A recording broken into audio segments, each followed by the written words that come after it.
Thanksgiving and Black Friday are here, and this has huge implications for the NFC East. It didn't have to be this way, but the Eagles unfortunately turned out to not be a very good team. They did not do their job as they blew a 21-point lead to the Cowboys, thus letting them right back into the division race. I'm not saying that it's a stone cold lock that that this is any meeting. Probably won't. Eagles are still favorites to win the division. Cowboys only have a 14% chance of making the playoffs anyway. But 2.5 with 5 to play is very surmountable. We saw in 2023, the Eagles were 8-1, the Cowboys are 5-3. Then the Eagles went to bye and the Cowboys went to 6-3. But either way, Eagles were at 10-1, Cowboys were at 8-3, so Eagles were up 2 with 6 to play. Actually, 2.5 with 6 to play in this case. I mean, you have a game with the Cowboys, we don't have this time. But the Eagles just fully collapsed. Cowboys only went 4-2 down the stretch. They didn't play their best ball. Eagles went 1-5. And some of the teams they lost to, I mean, the 49ers were like the number one seed in the NFC. Cowboys were pretty good. But they lost to the Seahawks, who wound up going 9-8 and missing the playoffs. They lost to the Cardinals, who wound up going 4-13. And they lost to 6-11 Giants. Not only did they lose to 6-11 Giants, but it was a 27-10 blowout loss. Their losses to the 49ers and Cowboys were also 3-score losses. And the other 2 losses that were competitive was a blown 10-0 lead to the Seahawks and a blown 21-6 lead to the Cardinals. It was bad. It was really bad. The signs were there, though. The signs absolutely were there that this could happen. You look at the 3 games that the Eagles won before that, they primarily won because of opponent mistakes, such as Dak throwing the ball short of the goal line in that game against the Eagles in Week 9. Week 11, obviously, the Eagles, winning, completing a 17-7 comeback against the Chiefs, but also knowing that, when that happened, the Eagles, the Mahomes stopped the pass. The Bills game, bad in-game management by the Bills in a 59-yard field goal. They were down 31-21 at the end of... 24-14, I think, is what they were down by at the end of the third quarter. They actually won 37-34 in overtime, but a lot of it self-inflicted mistakes by the Bills. So the 49ers showed how to expose them, and they really did end the Eagles in 2023. Obviously, the Cowboys were first-round exits too because they choked to the Packers, but what happens to the Eagles was a lot worse long-term. Just that it might not be remembered as much because they won the Super Bowl in 2024. 2025 is, similar. The Eagles were up 3.5, 7th place, still up 2.5 with 6 to play, but the signs are there. They've won a lot of games because of opponents' self-inflicted mistakes. They're not winning these games convincingly. I get that before they just played the Packers and Lions, but they beat the Lions because Dan Campbell couldn't stop being so aggressive on 4th down. And Packers was just an ugly, sloppy game where neither offense could get it going. The Eagles' offense is just a problem now that the Eagles' defense was in 2023. And, when you look at the remaining 6 teams that have to be played, first, there's a few things. First of all, when it comes down to the Cowboys, a tie is pretty much... the only way that a tiebreaker could come into hand. So I'm not even factoring that in because a tie is so rare, even though it happens to Cowboys-Packers. But, a tie is still rare, even though it is, in theory, possible. But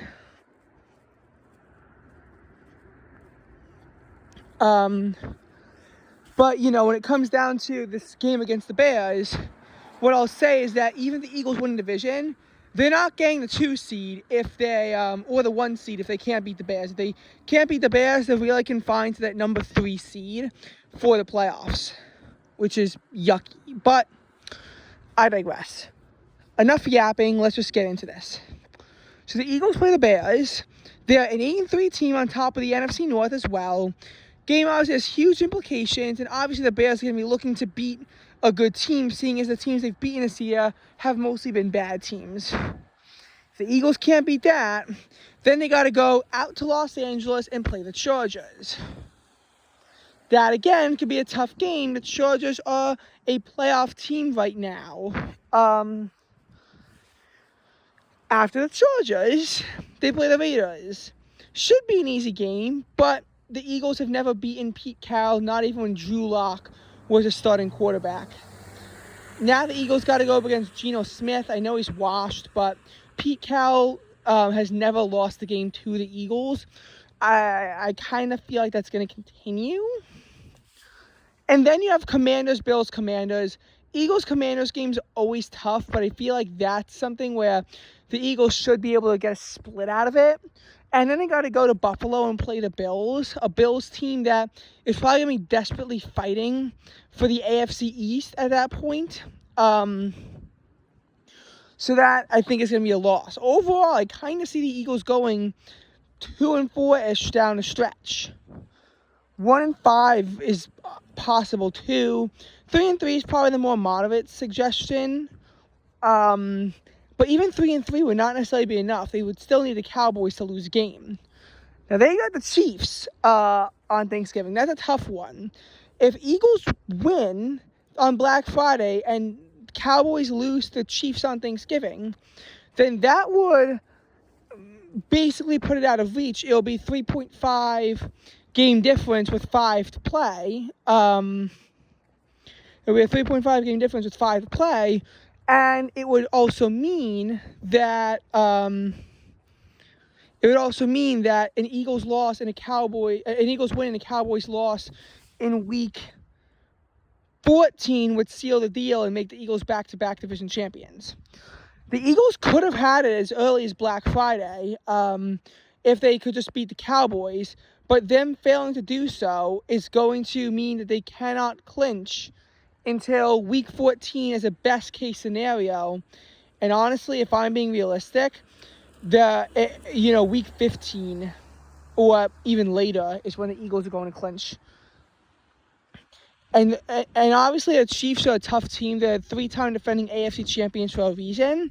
But you also have to understand, the Chiefs are not as good this year as we've known them to be. The Chiefs are not the Chiefs. They're 6-5 right now.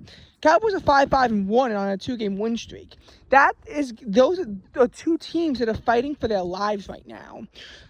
And it will be played in Dallas. The Cowboys probably can get a win there, if I'm being honest.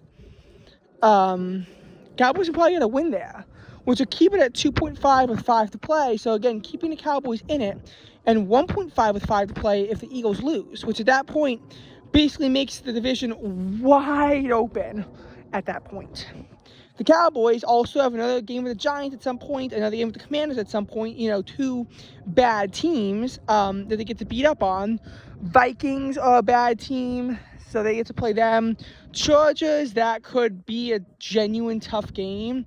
I'm not sure if it's in LA or if it's at Dallas. That I'm not sure about. I wonder who has a home field advantage on that one. Cowboys also have one more game that they got to play, and against a good team. Oh yeah, the Lions. That's probably gonna be a loss. But the Cowboys could probably get 4-2, maybe even 5-1 down the stretch. reality is Eagles are going to have to win at least 3 of their remaining 6 games. I'm not saying it's over, but they could be cooked. And again, they're probably not getting the 1 seed in the NFC because they have to jump the Rams to do that. They have a tiebreaker. The Bears game is massive because winner of that game is 1 game ahead of the other for the 2 seed and controls the tiebreaker. That's why if the Eagles lose to the Bears, if you're an Eagles fan, you got to hope either the Packers or Lions get there. Probably the Lions because you have a full tiebreaker. Packers, you also have a tiebreaker, but they have a tie, so that could come in handy. It's tough to say what happens, but this division race, the reality is it's not over yet. And the Cowboys could claw their ways back into this. You know, the reality is if the Eagles lose 3 straight and the Cowboys win 3 straight, Week 15 ends with the Cowboys and not the Eagles controlling the destiny for the AFC East. For the NFC East, as the Cowboys would be at that point 8-5-1, and the Eagles 8-6. Although I doubt it comes down to that point. Still, though, the Eagles don't control their destiny to wrap up the division at this point until Week 15. Best case scenario, it's happening Week 14. And they don't control their own destiny to do so until Week 15. When at that point, it would be... Wait. Actually, wait. No, I think they don't control their own destiny until Week 16, actually, because at that point, it would be 2.5 with 3 to play. If the Cowboys lose and the Eagles win twice, it would happen Week 14. If it happens once, Week 15. The Eagles... If the Cowboys win the next 2 games, the Eagles can't clinch until Week 16 because then it'll be 2.5 with 3 to play. Actually, wait, even 2.5 with 3 to play is so manageable. I think it would be like Week 17 for them to control their own destiny to clinch. I'm confused.